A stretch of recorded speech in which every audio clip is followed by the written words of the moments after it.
folder. See, this 2D shot folder contains some of the images. As you can see, these are basically negative images. Don't worry about that. Those are these are being created in the Illustrator.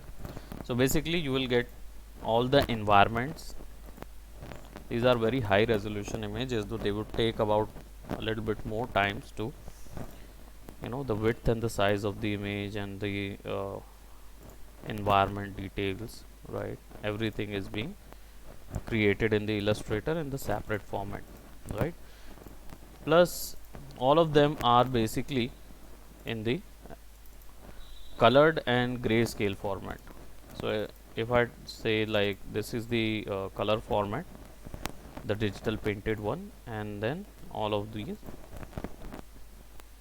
right? So sub cheese you will get in the scene for about in a different manner. So we are going to go and go through, you can go through all these folders and you can actually see how the environment is actually created and how it has to be. And if I put a grayscale one, it looks much better that in the grayscale one.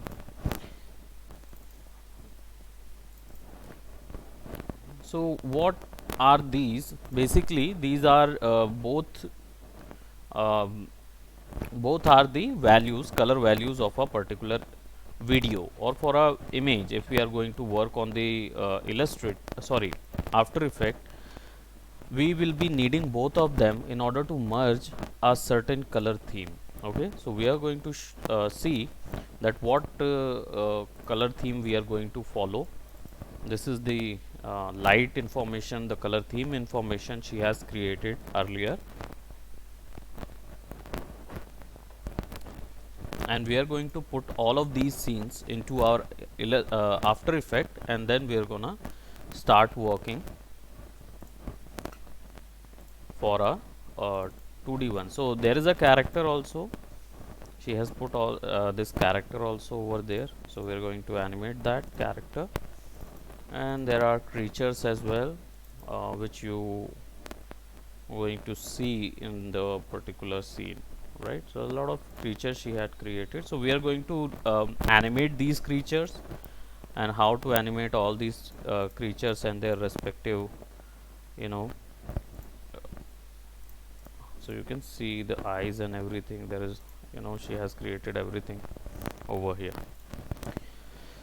All right, so let's start working in After Effect, because today's work will be not today's, मतलब दो तीन classes हम लोग लेंगे इस चीज़ के लिए, where we are going to go for an advanced animation in the After Effects. Okay, so हमारा After Effect लोड हो चुका है. Good morning ma'am. सो अब इसके अंदर हम लोग सारी आर्ट एंड एसेट्स पुट कर देते हैं, और हमारा जो I don't know why nobody showed up. इस बार इसको हम लोग थोड़ा सा हायर वर्जन में करेंगे, HDTV 1080p, सो दैट हम एक फाइनल आउटपुट निकाल सकें. Story will be 30 seconds long. That is bit too much, like that is the actual amount of time for this story, because may be बढ़ सकता है if we had a narration or something, but आप लोग जब इसको बनाएंगे, अपनी showreel जैसा बनाएंगे,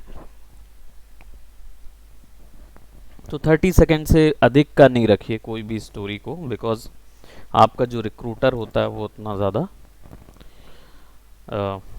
टाइम नहीं दे पाता है इन चीज़ों को. So he would see only those. So let's put all of our assets inside of After Effects. So सारी PNG फाइल्स हैं. So 2D शॉट्स के अंदर हमारा सबसे पहला सीन जो है वो इस तरीके का है. And what I'm gonna do is basically I'm gonna take all these designs, right, पूरे को एक साथ इसके अंदर हम लोग ले जाएंगे. So I'm just taking all of these and I'm gonna import them over here, और एक फोल्डर scene 01 नाम का फोल्डर हम यहाँ रखेंगे. we're gonna take all of them inside. ठीक है, अब सीन का जो मेजर पॉइंट है वो ऐसा है. So let just go to transform fit to comp, so that क्योंकि उसने रेजोल्यूशन बराबर रखा है इमेज का, as you can see 3300 cross 1824, तो जब इसको हम श्रिंक करेंगे तो वो ज़्यादा 1080p में क्लियर आएगा.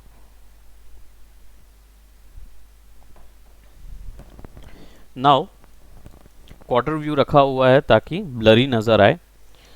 Then we need one more image जो कि एक्चुअल इमेज रहेगी, जिसको हम देख के एज अ रेफरेंस यूज़ कर सकते हैं.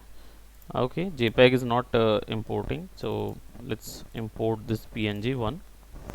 Right, let's put it inside, so that just for a reference we are going to use this as a reference कि एक्चुअल में कैसा सीन सिनेरियो होगा. So these are the shadows one. So पहले shadows बना लेते हैं. Let's these are the shadows. Right, opacity is also blurred. Select that, first of all give it a transform fit to comp, it's quite large. Press shift और थोड़ा सा हम इसको यहाँ पुट कर देते हैं. Again there is grass, let's put all of these over here. reference check कर लेते हैं. okay, it's right over there. so हम इसको we're gonna put them at the back side of an image.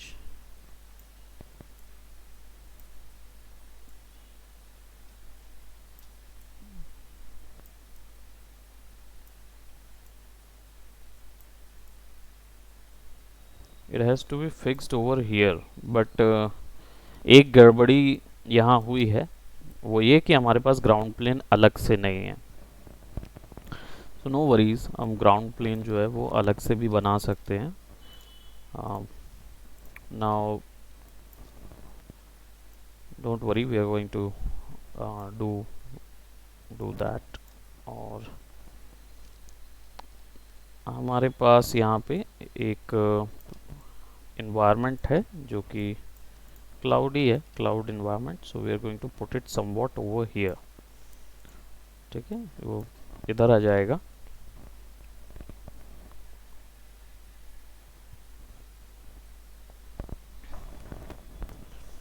Now क्योंकि background accurately हमारे पास नहीं रखा है, तो हमें अब एक टेक्निक यूज़ करना होगा जिससे हम इस इमेज को दो भाग में डिवाइड कर लेंगे. So first of all let me just put everything right above it.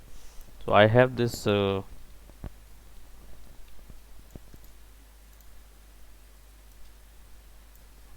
right, it's sort of this, right. थोड़ा सा स्केल कर लेंगे. I don't know, may be घर के साइज़ का जितना है वो, बट मैं उसको थोड़ा सा बड़ा रख रहा हूँ घर के साइज़ का. और अब हमने ये सीन सिनेरियो यहाँ पे फिक्स कर लिया है. It's somewhat like that. ठीक है, सेंटर यहाँ पे सेट करें. सो हमारा सीन तो रेडी है, बट हमें थोड़ी सी दिक्कत हो रही है. वो है हमारी इमेज जो है वो एक्चुअल में दो भाग में नहीं है, ताकि ये ऑब्जेक्ट जो है वो घर के पीछे चले जाएं. राइट, तो ऐसा करने के लिए what we have to do, first let just remove everything. और इस घर की इमेज को हम दो भाग में डिवाइड करेंगे. दो भाग में डिवाइड करने के लिए what we have to do, हमें मास्किंग करनी होगी. मास्क जनरली ये वो टेक्निक होती है where you have to define or where you have to tell your software that the certain portion which you are actually telling them to hide or either show. Either आप दिखाना चाहो या उतना हिस्सा छुपाना चाहो, आपको सॉफ्टवेयर को बताना पड़ेगा बना के कि कितना हिस्सा दिखाना है, कितना हिस्सा छुपाना है. तो हम यहाँ पे इस इमेज के दो हिस्से करेंगे जिसमें बैकग्राउंड अलग रहेगा और फोरग्राउंड अलग होगा. To do that it's simple, you just have to go to pen tool और लेयर सेलेक्ट कीजिए, इमेज लेयर सेलेक्ट कीजिए एंड देन पेन टूल से स्टार्ट कर दीजिए ड्रॉ करना.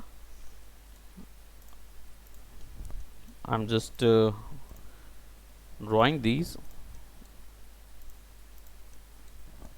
ये अभी पिक्सेलेटेड नज़र आ रहे हैं बट हाई रेज इमेजेस हैं, क्वार्टर में ये ऐसे ही नज़र आएंगे. So I just take a rough mask. हम सिंपली इसको ड्रॉ कर देंगे और बता देंगे भाई सॉफ्टवेयर को कि इतना हिस्सा आपको या तो गायब करना है या दिखाना है. So what I will do is, हम आइदर हमारा जो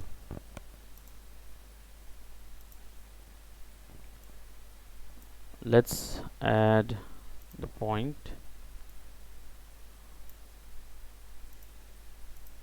right and ठीक है. तो हम ऊपर का हिस्सा जो हमारा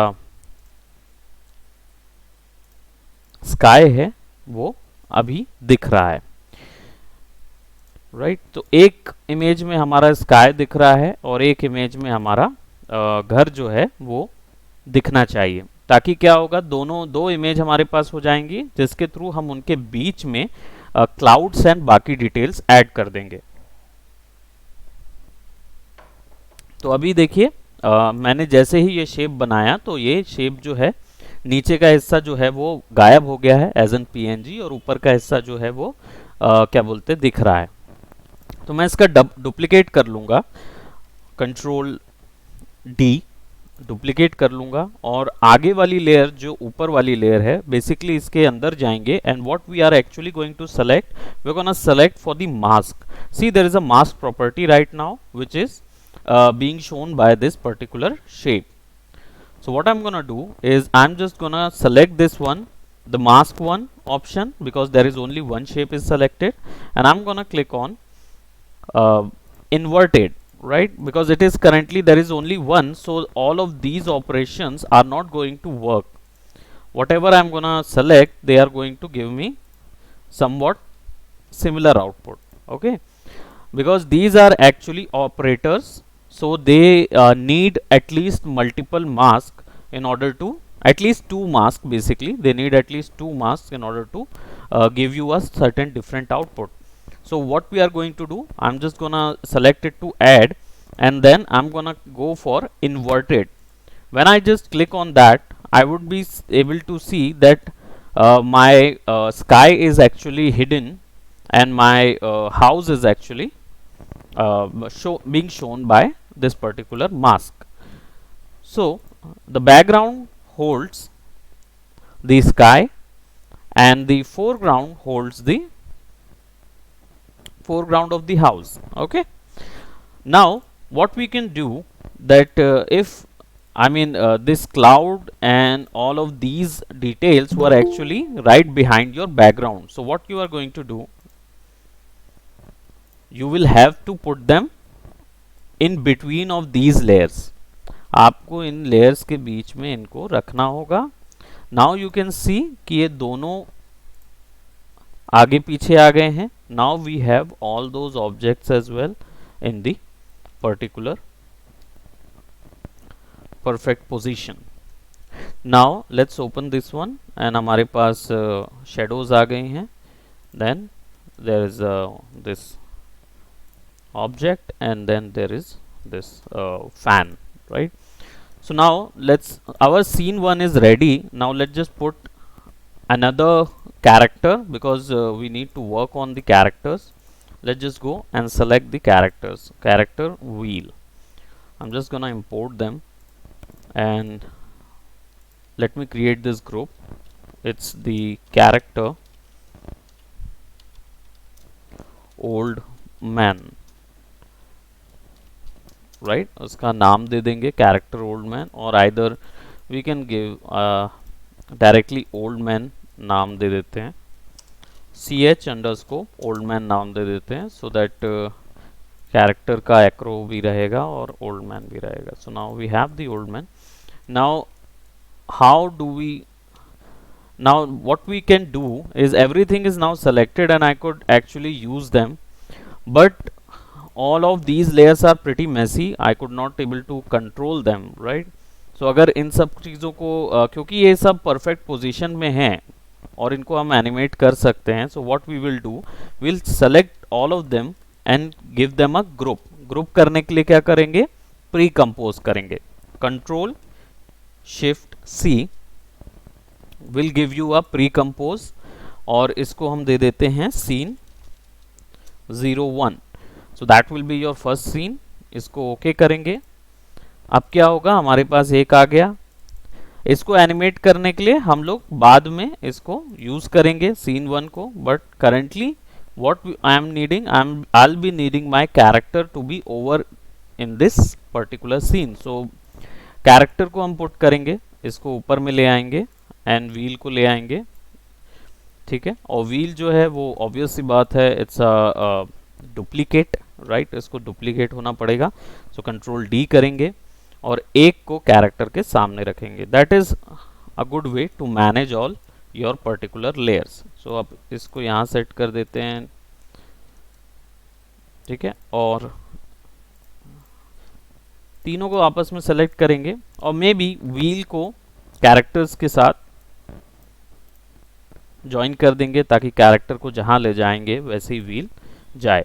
प्रोस्पेक्टिव के अकॉर्डिंग और आइदर फोर्थ शॉर्टनिंग एक टेक्निक होती है जिसके अकॉर्डिंग क्या होता है, स्केचिंग की टेक्निक होती है फोर्थ शॉर्टनिंग. तो उसमें क्या होता है कि कोई भी ऑब्जेक्ट जो दूर है वो एक्चुअली छोटा बनेगा और जो ऑब्जेक्ट पास है वो बड़ा बनेगा.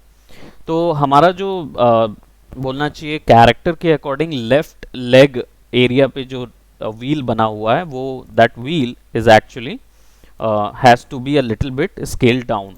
इसका नाम कर देते हैं लेफ्ट व्हील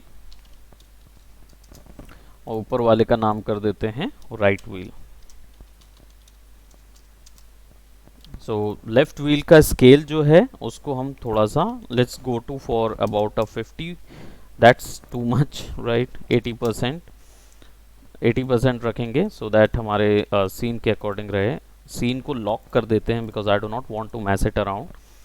नाउ हमारे पास सीन है और कैरेक्टर है. Let's press shift and drag it down for a certain area. इसको इतना छोटा करना है कि कैरेक्टर्स विजिबल ज़रूर हो, right. As you can see the character is visible, और yeah it could be a little bit shorter. घर के पर्सपेक्टिव के अकॉर्डिंग इसको सेट करेंगे. it shouldn't be that much of big. now character को भी हम लोग ग्रुप कर लेते हैं बिकॉज जो हमारी अल्टीमेट कॉम्पोजिशन लेयर है यानी जो सबसे मेन कॉम्पोजिशन लेयर है उसमें हम लोग बाकी और different type of layers use करेंगे. बट इसमें हम लोगों को केवल और केवल ज़रूरत होगी हमारे कैरेक्टर को एक ग्रुप में कर देंगे और बाद में फिर कैरेक्टर के अंदर हम लोग कुछ कुछ एनिमेशन ऐड करेंगे. So will go for control shift C और इसको हम कर देंगे ch_old man. ठीक है, एवरीबडी कैन सी, राइट. दिख रहा होगा सीन आप लोग को. So now we have the character old man और कैरेक्टर को यहां से वहां तक चलना है.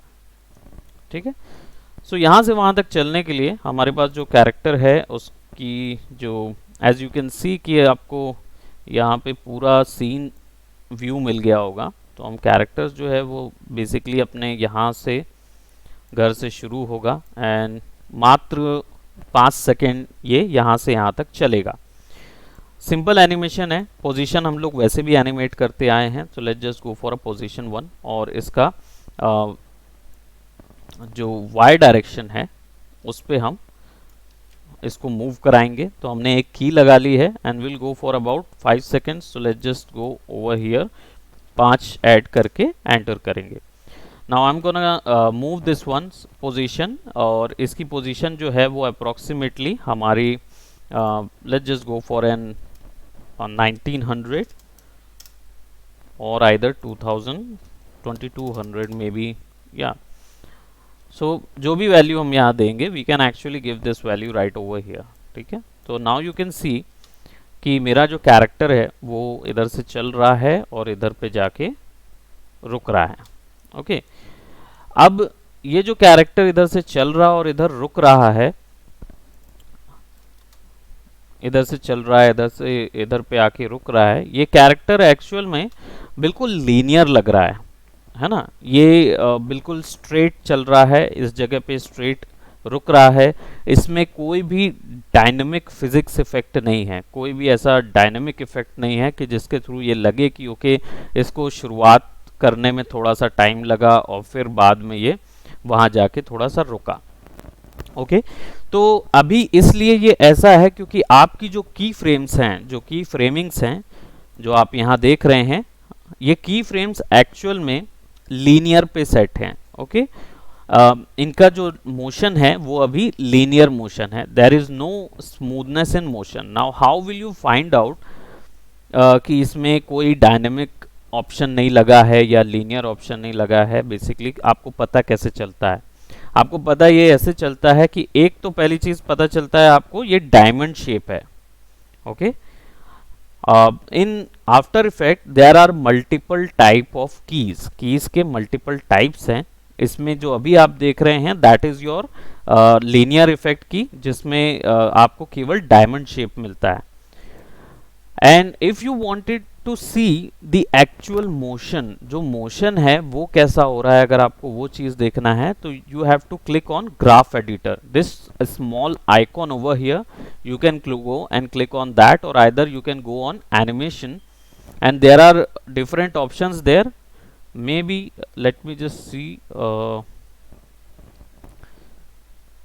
you will find that graph editor in Windows as well. Okay, if you are not able to see that, it is mostly over in, all right, it's not shown over here, maybe इनमें कहीं पे एक जगह पे आपको मिलेगा, but the shortcut is over here, which is graph editor. You can directly click on this one and it will actually show you your layer into a format of a curve, एक curve के रूप में, या इतना format of a graph I would say, एक graph के रूप में वो आपको दिखाएगा। तो यहाँ पे अभी एक ग्राफ है जो हम लोग मैथमेटिक्स में हमेशा यूज करते थे, 0 से 100 तक का ये ग्राफ है, और इस ग्राफ में मोशन जो है, सी ये ओरिजिन है, 0 ओरिजिन है, और मोशन जो है वो 2D मोशन होगा, क्योंकि ये 3D सॉफ्टवेयर नहीं है, इसलिए हम नेगेटिव में नहीं जा सकते, अप या डाउन हो सकता है, बट 0 के नीचे नेगेटिव वैल्यू पे हम लोग इधर पे नहीं जा सकते हैं अभी फिलहाल, because this is a 2D frame, अभी 2 डायमेंशनल में है। So what I am gonna do is basically when I select my character old man and click on the position tab, okay क्योंकि पोजीशन में ही हम एनिमेशन क्रिएट किए हुए हैं, we had created the animation in the position tab, so you can see that my animation or the motion is actually being displayed over in my graph in the format of a linear block. एक linear block के रूप में ये मुझे नज़र आ रहा है, there's a value over here, you can see ये पूरा animation यहाँ से यहाँ तक linear चल रहा है। so इसमें कोई motion dynamics नहीं है, ये समझिए एक velocity है, velocity है, speed है, धीमे से तेज नहीं हो रही है, सिंपल एक स्पीड में चल रही है, तो एक ही स्पीड में चल रही है। Alright, so if you wanted to control that you can select this, और ये जो पॉइंट्स हैं ये एक्चुअली में, ये जो यहाँ आपको बेजियर हैंडल जैसे पॉइंट्स मिलते हैं जो कि आपने ग्राफिकल सॉफ्टवेयर्स में बहुत देखा है, ये पॉइंट्स एक्चुअल में आपकी की फ्रेम्स होती हैं। ठीक है, तो अभी 2 ही की फ्रेम लगी हुई है, that is why 2 points are there. अब इनको स्मूथ या डायनेमिक स्मूथ कैसे करना है, basically there are lot of options over there. First is you can right click over this one, और इसको आप की फ्रेम असिस्टेंस पे जाएंगे। ठीक है, there are lot of option, select equal key frame, select previous key frames, केवल selection से ही रिलेटेड ऑप्शंस हैं यहाँ पे। ठीक है, आपको ज़रूरत नहीं है अभी फ़िलहाल इनमें जाने की, you can directly go from की फ्रेम, और यहाँ पे देखिए F9, Shift F9 and Control Shift F9. These are the shortcuts for your particular keys change. Keys को का नेचर चेंज करने के लिए आपको ये 3 ऑप्शन मिलते हैं, Easy Ease and Easy In and Easy Out. ये एक्चुअली हैं क्या? ये एक्चुअल में जब हम एनिमेशन में जाते हैं तो there are almost 12 principles of animation, चाहे वो 2D का हो 3D का हो, there are 12 principles of animation जो कि फ्रैंक एंड ऑली ने, जो कि डिज्नी के फॉर्मर या शुरुआती एनिमेटर्स में से एक थे, उन लोगों ने ये 12 उसूल बनाए एनिमेशन के। वो आप डेफिनेटली सर्च कर सकते हैं ऑनलाइन, जिसमें आपको पूरे उसूल मिल जाएंगे, स्ट्रेच एंड स्क्वाश, ये वो बहुत सारे हैं।